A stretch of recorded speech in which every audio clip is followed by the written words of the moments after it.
Hello and welcome to F1 Now. In this video, we're going to be giving you the grid predictions of the upcoming Hungarian Grand Prix. Okay, ladies and gentlemen, so we have touched down in Budapest for the Hungarian Grand Prix. Now, this track is very different to the previous one, Spa, in that it's not a power stage but more about the corner stability. The car must be able to take corners consecutively while still maintaining pace and mechanical grip. So a good chassis will reward you greatly in lap time.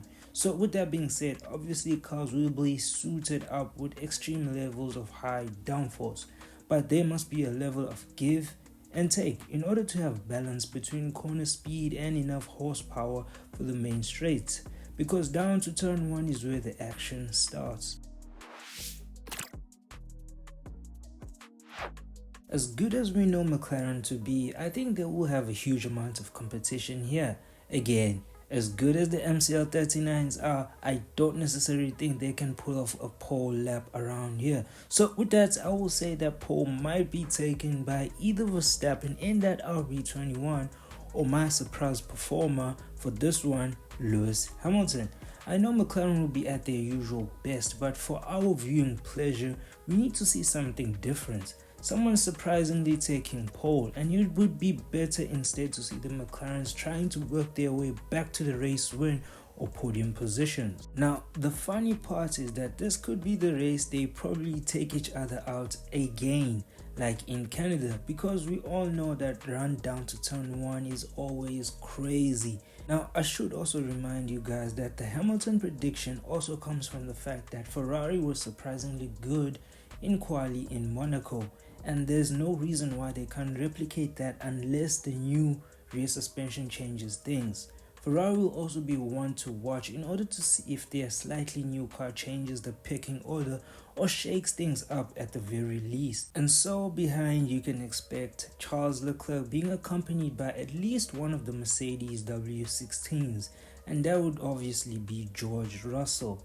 But I will be keeping an eye out to see if Antonelli has been able to put Spa behind him and is ready to put up another impressive performance as a rookie. Now, next up, I feel will be a surprise top 10 entry for possibly both Aston Martins here.